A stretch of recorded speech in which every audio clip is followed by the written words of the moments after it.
Welcome to the DRF Sports Podcast, brought to you by DRF Sports. America's most trusted name in horse racing is now providing sports bettors with exclusive data, analytics, previews, videos, and expert picks on all major sports.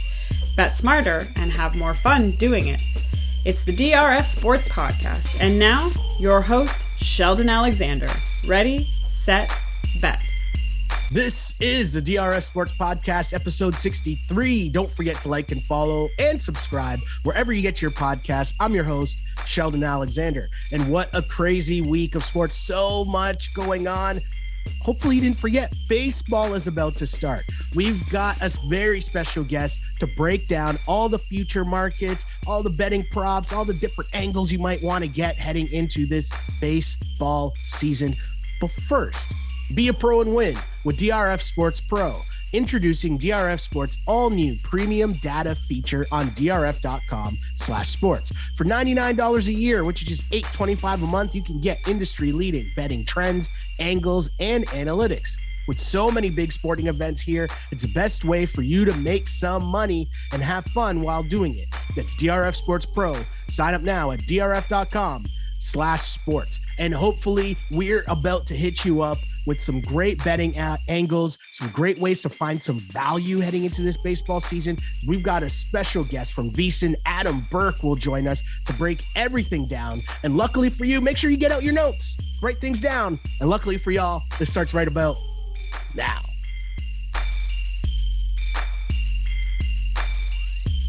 So it's a pretty crazy week in sports. We have the national championship game on Monday. All of a sudden, the Masters has been taken up a notch because of the Tiger news, NBA playoffs right around the corner. And maybe it's because of the quick turnaround to spring training, the season start being pushed back, but we've got to give Major League Baseball its due, with ballparks hosting opening day festivities later this week.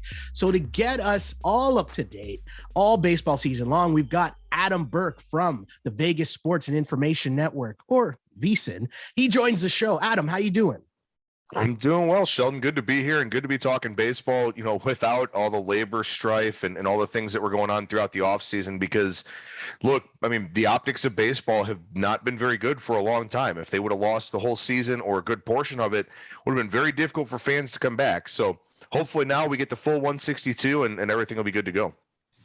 Yeah, I can't wait for that. And it would have been such a shame to lose even more games or to lose the season. Like, can't even fathom that. But baseball is here and we're happy. But with you, Adam, it's your first time on the DRF Sports Podcast. So kind of a get to know you question. Your big project is a preseason MLB Preview. Tell us a little bit about that and how you got your start into handicapping teams and betting on baseball.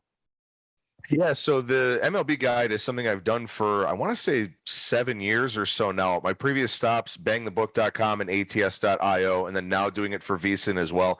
And I will say, I mean, they were even more detailed in previous years, but with the quick turnaround, writing our March Madness betting guide, I think I did all 30 teams in 10 days. So, it was very, very quick turnaround to say the least. But like I said, I've been doing it for a while. I've been in the handicapping business for over a decade now. It's about the 2022 here. So talking about, 11, 12 years, something like that. But, look, I got my start in baseball largely because I'm a Cleveland Guardians fan, born and raised in Cleveland.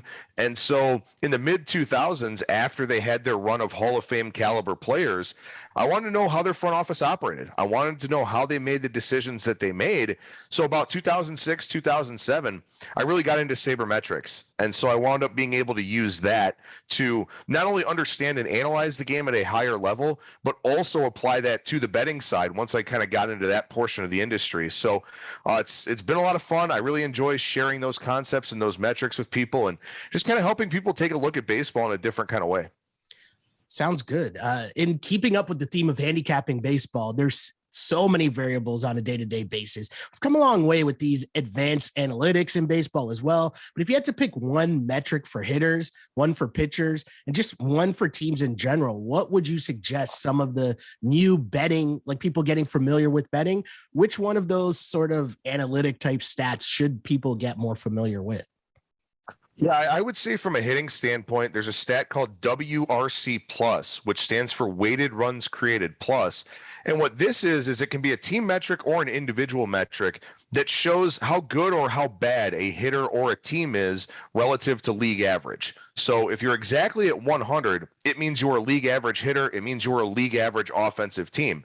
If you're 105, it means you're 5% better than league average. 110, 10% better. But if you look at the flip side, 95, you're 5% worse than a league average hitter.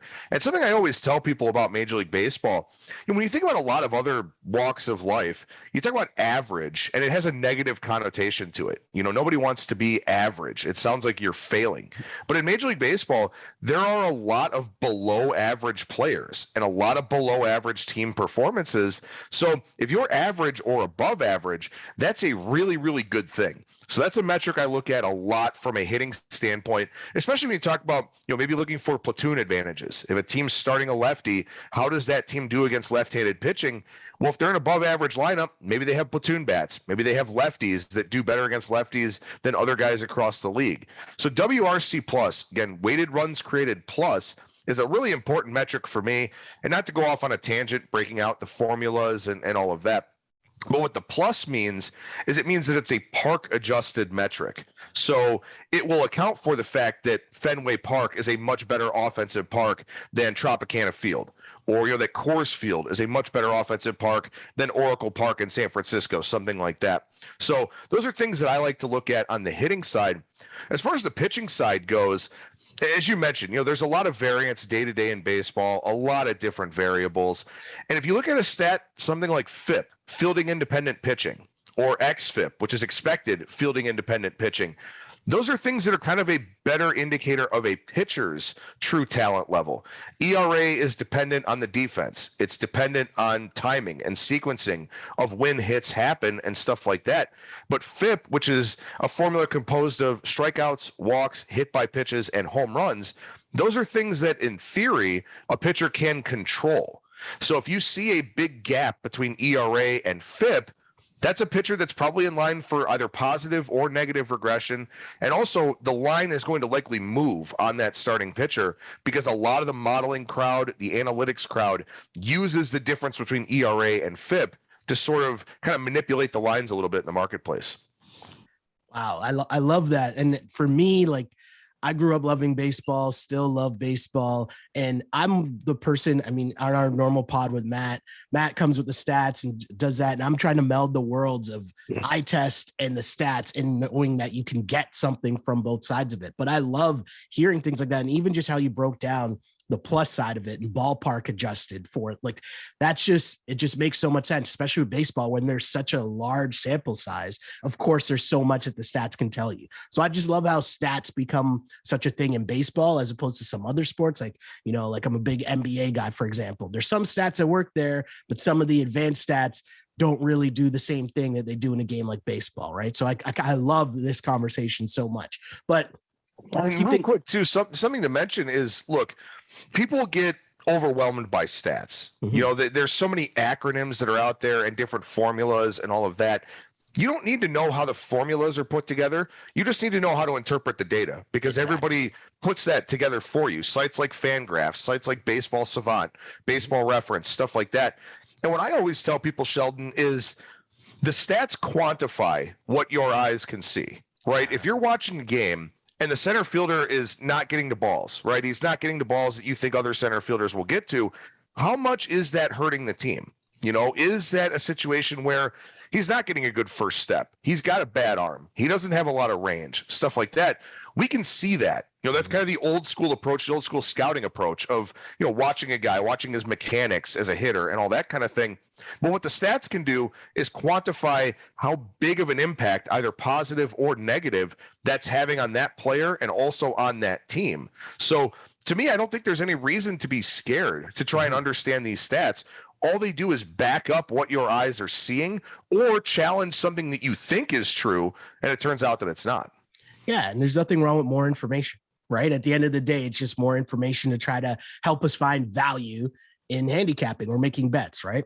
But as for the 2022 season, it could be a long year. Maybe some people out there are looking for a handful of bets before the season that they can adopt a team or two or three for this year. So the first thing here, season win total market could be a popular route for that.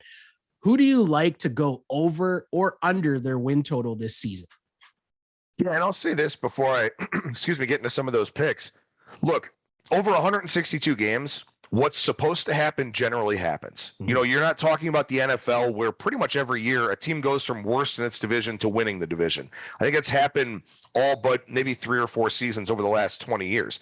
In Major League Baseball, with 162 games, the teams that are supposed to be good are generally good. The teams that are supposed to be bad are generally bad. Mm-hmm. I like to attack the teams in the middle where they have a higher range of potential outcomes, a little bit higher variance in nature.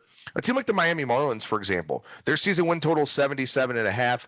They're in a division where people don't really respect them. You know, the Phillies have spent a lot of money on that lineup. They look like they're going to play slow pitch softball every day.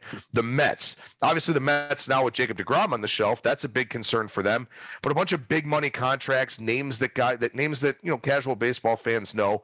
The Braves coming off of winning the World Series, right? I like to look for these undervalued teams that don't get the respect they deserve, either because they don't have the flashy talent or they're locked in a division where, you know, they look like they're going to struggle. But I think Miami, a team that plays in a very, very poor park factor down in Miami, it's a bad ballpark for offense at Lone Depot Park. They know how to play well at home because they're not a great offensive team, but they're a very good team on the pitching side. So I think that they're a team that can have success at home, and I do think their offense is a little bit better this year. I love the acquisition they made a few days ago of Cole Sulzer from Baltimore to bolster their bullpen. Bullpens are going to be a big thing for me here this year, Sheldon, because the starters aren't stretched out yet. And I think there's going to be a ton of pitching injuries throughout the course of the season with the quick spring training, off the short 2020, all of that. So the season win total overs that I'm looking for are teams that have a lot of pitching depth. Miami is one of them. So I like the Marlins over 77.5. And another one that I like, and this one may surprise some people, is the Chicago Cubs. I like their over. I've seen them 73.5, 74.5 in that range.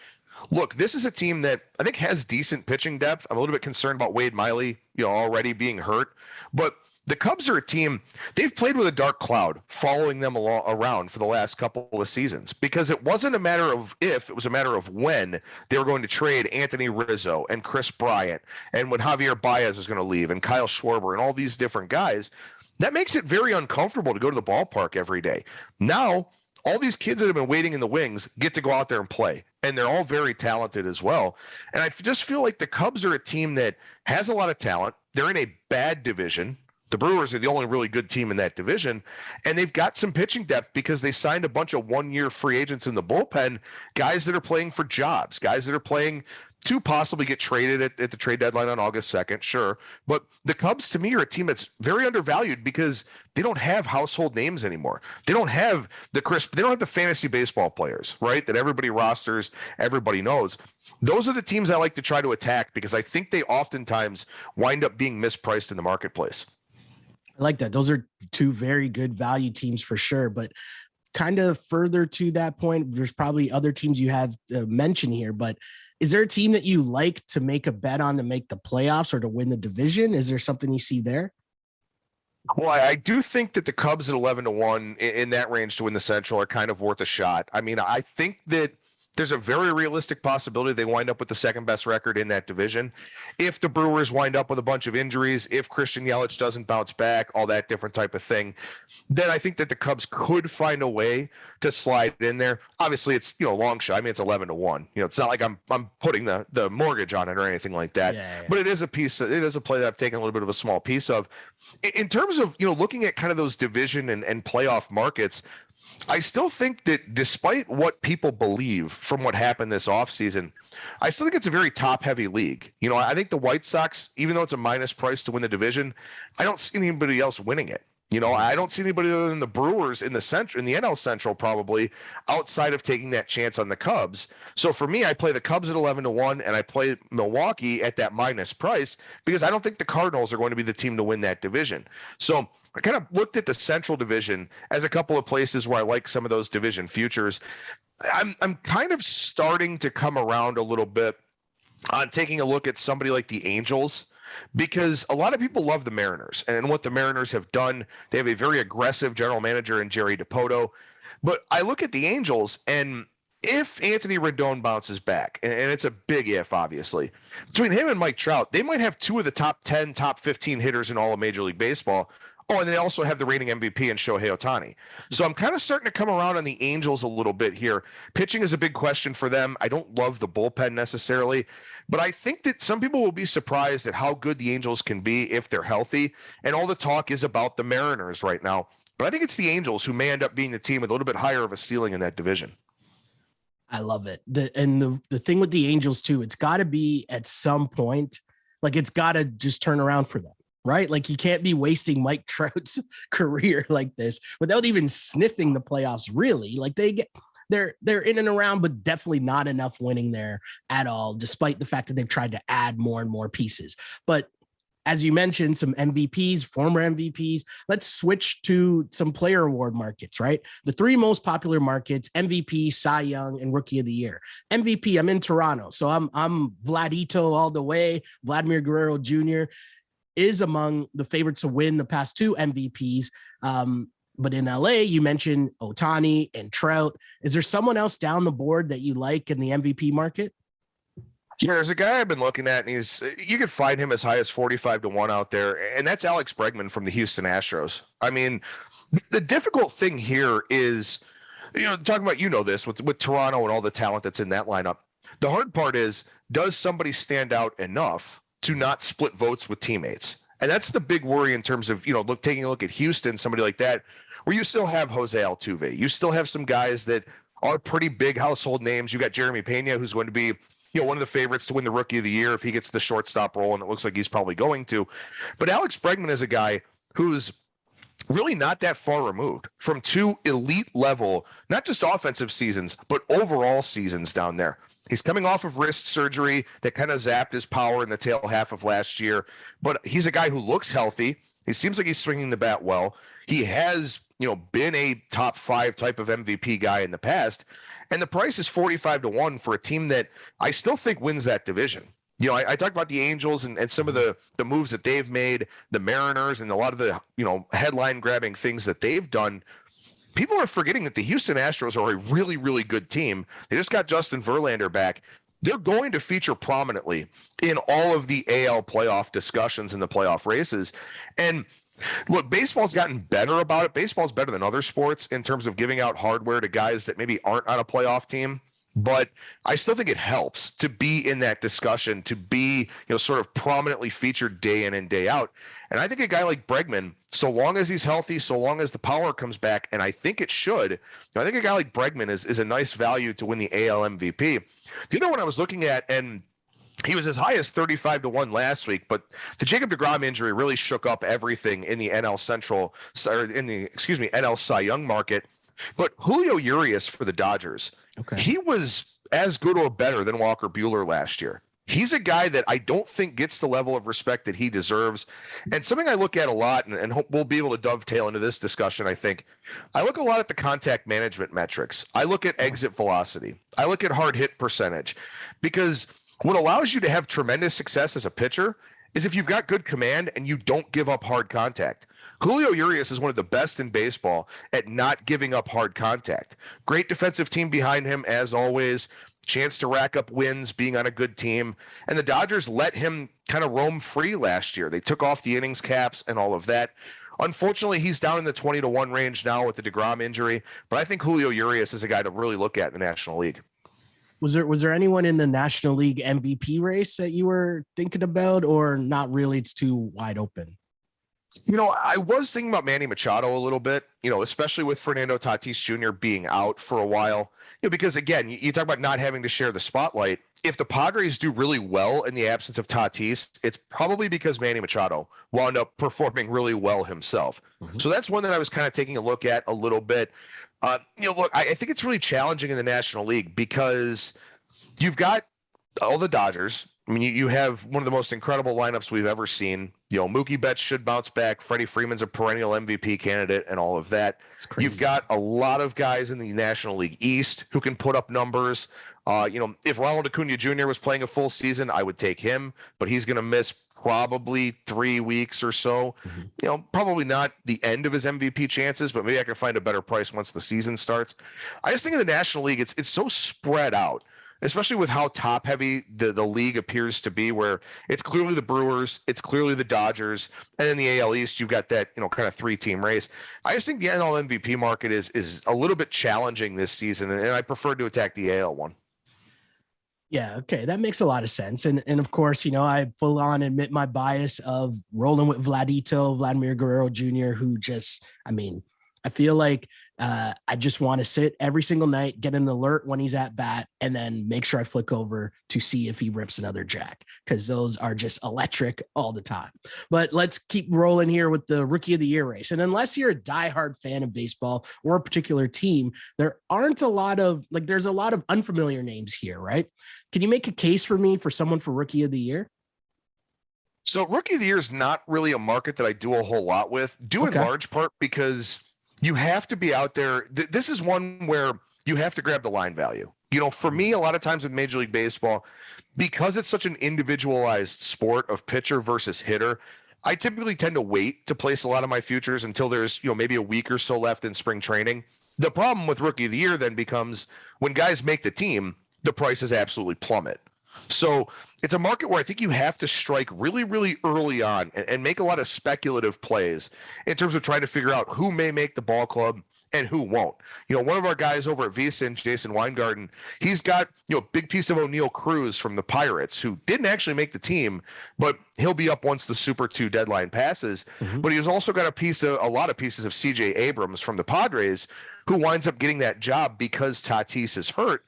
But he was able to grab him at a much bigger price than what was out there in the market, by the time I started rolling around to looking at the Rookie of the Year numbers. So that's the issue for me, is I don't really like to make a lot of speculative plays when it comes to baseball, because for Rookie of the Year, you could come up in mid-season, a la Wander Franco, somebody like that, and still wind up winning the award. Yeah. Or you could be a guy who plays every day for 6 months and win the award. So it's just a market that I think is, in a game where it's filled with high variance, I think it's the most high variance of the futures markets. So it's not one that I really take that much of a look at. But I will say this. I think it's really important to find a guy who will play out the whole season.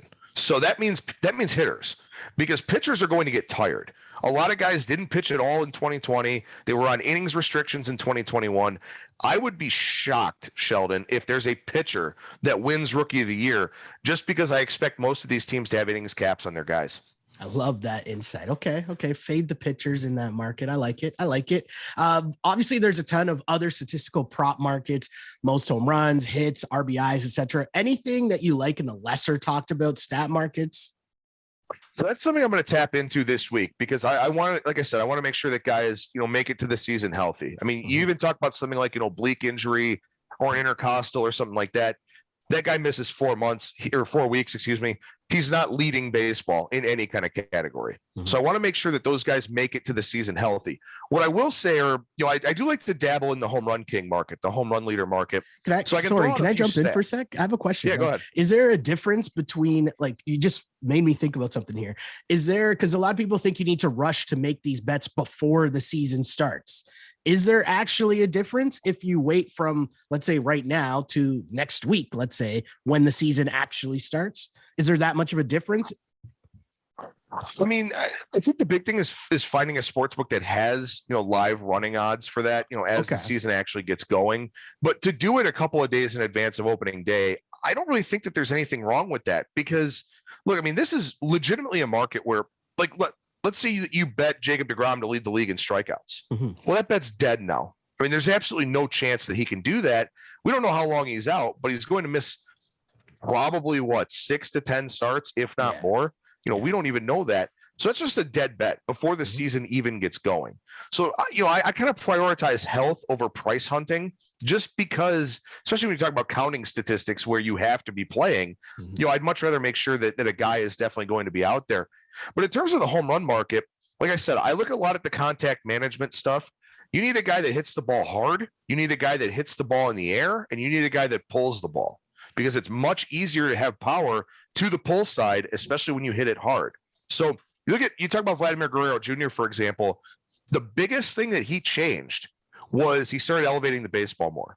He was wasting his power hitting way too many ground balls, right? So now that he's a guy that elevates the baseball, we saw him tap into his power potential last year. So you want to find those guys that hit a lot of fly balls, because you can't hit a home run on a ground ball. You have to be able to elevate the baseball to have a chance at hitting it out of the ballpark. And there are some teams, the Blue Jays, the Giants, the Rays have gotten a little bit more involved with this as well. People have kind of laughed at and joked about the launch angle generation, and teams actively trying to elevate the baseball, dealing with the strikeouts, trading those for power. There's something to that. There's something to hitting the ball in the air, hitting it over the shift, hitting it out of the ballpark, whatever the case may be. So if you want to look at that home run market, look for you can check this out over at a place like Fangraphs. Look for the leaders in pull percentage. Look for the leaders in fly ball percentage. Look for the guys that are going to give themselves a chance to actually hit home runs. And I think it's also important from an RBI standpoint too. If you're dabbling in a market like that, look, it's easier to drive in runs if you just hit it over everybody than to hope that your ball in play lands somewhere. So you can look at a lot of those different batted ball metrics, I think, to find some good bets in those markets. And then that will be something I do here over the next couple of days. I love that. I love seeking the value in places that most people might not be looking. But one thing I also like to do from a sports betting standpoint is live in-game betting.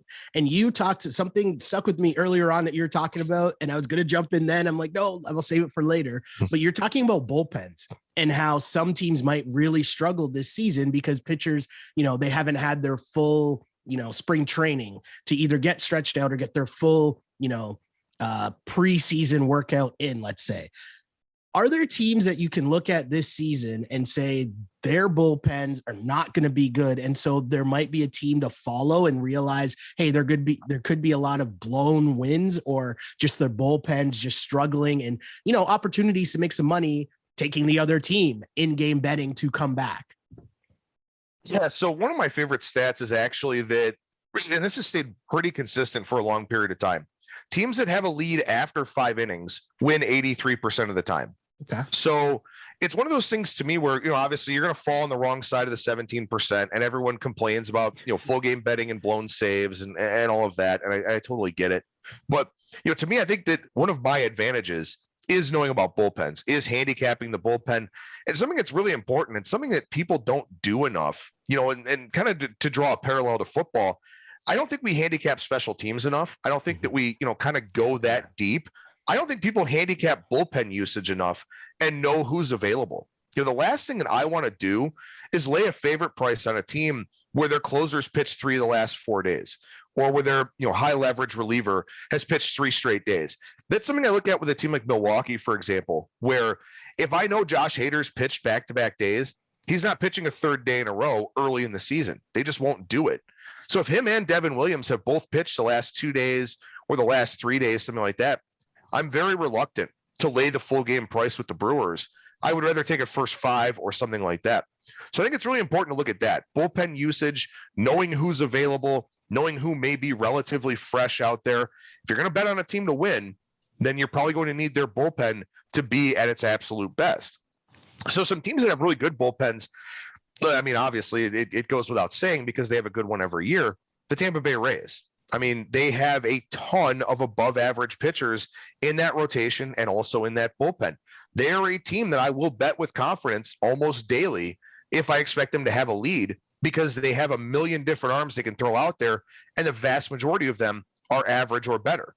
On the flip side, my hometown team, the Cleveland Guardians, their bullpen is trash. I mean, it's terrible. Emmanuel Clase is an elite reliever, and kudos to him for getting paid and getting that extension. But James Karinchak is not only hurt, but also when they did the crackdown on foreign substances last year, he lost spin rate. He had no control. He had no command. He looked terrible.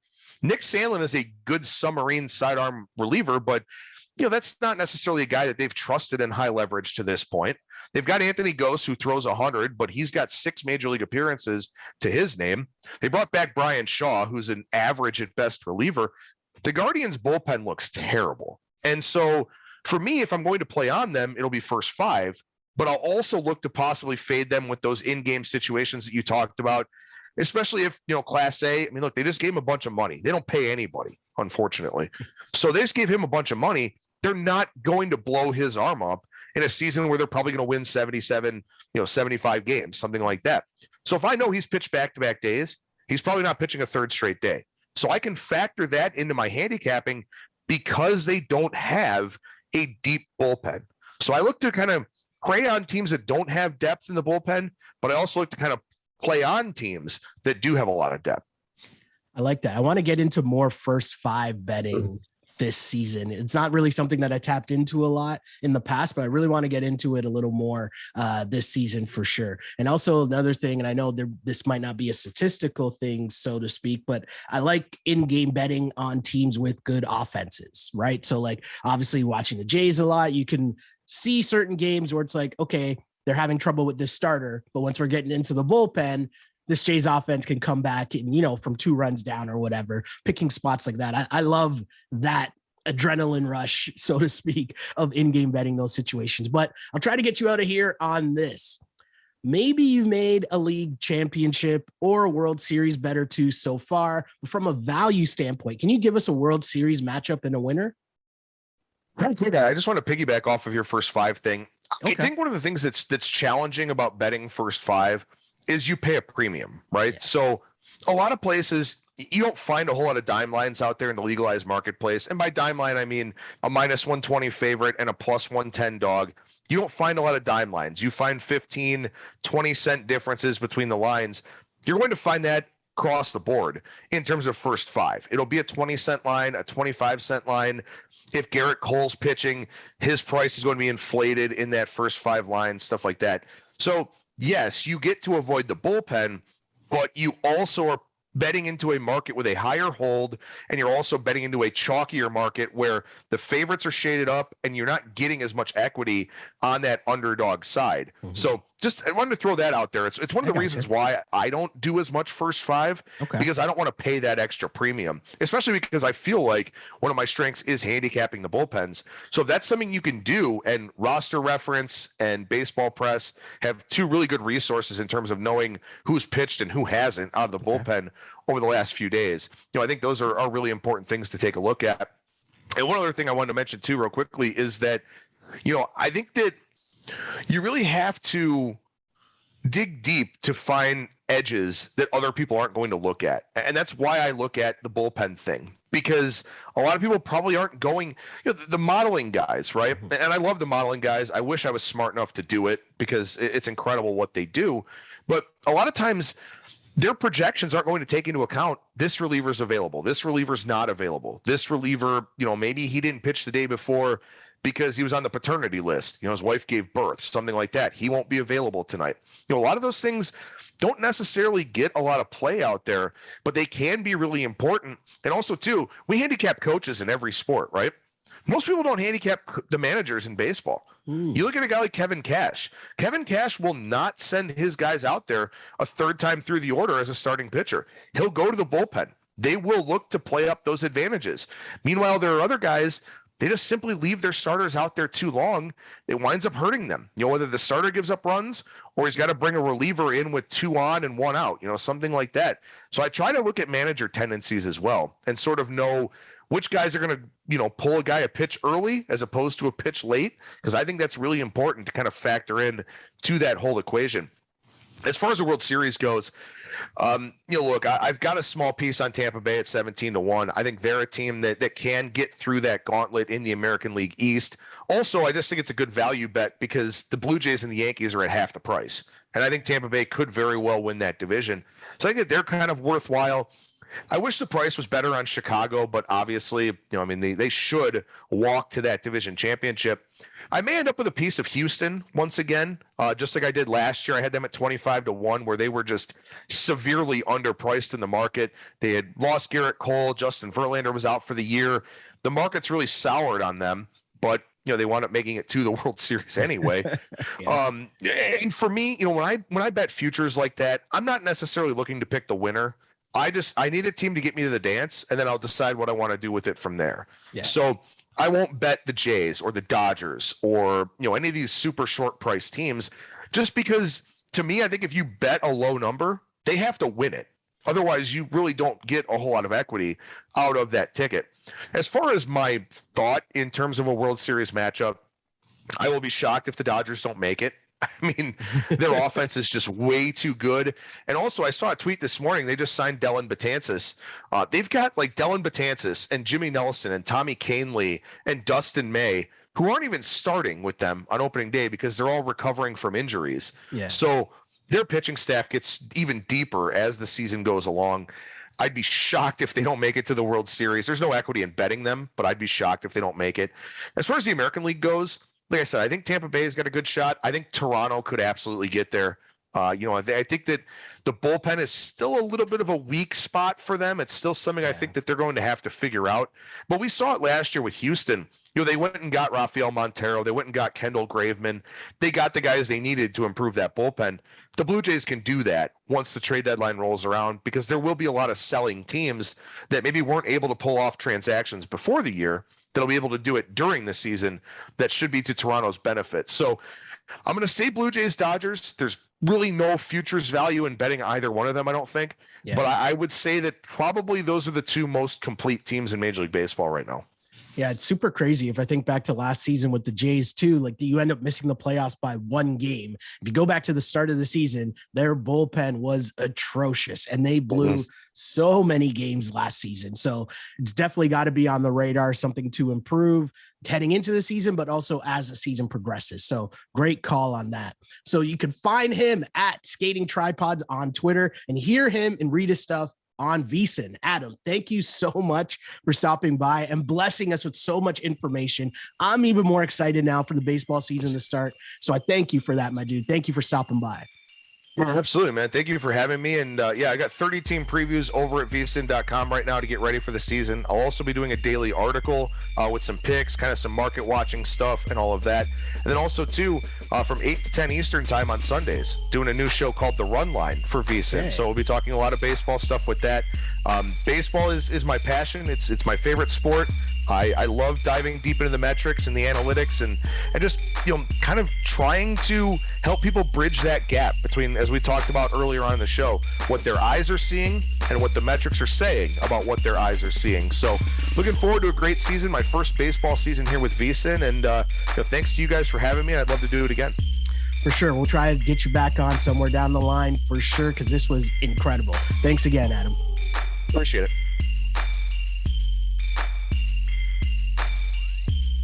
And if you want to follow me online, you can do so on Instagram at Sheldon Alexander and on Twitter at Shell Alexander. Don't forget to like and subscribe to the DRF Sports Podcast wherever you get your podcasts. Also rate us, review us, like us, all that other fun stuff. But for more from this new project from DRF Sports, just a little reminder, if you're unfamiliar with the letters DRF, stands for Daily Racing Forum, which has been around for over 100 years, giving you all of the horse racing information, data, and analysis. But now we've taken over the entire sports world. So if you want coverage on every football game, as well as the NBA, MLB, college sports, and more, head to drf.com/sports for all of the details and insights, as the site has all of the data on every game, including offensive and defensive stats, betting angles, line movements, key injuries, team stats, and more. The DRF data is what powers our power trends. So if you want to see which trends our analysts have selected, follow us on Instagram and on Twitter. If you want access to all of the raw data, drf.com/sports. That's where you can find the usual previews as we deep dive into the games.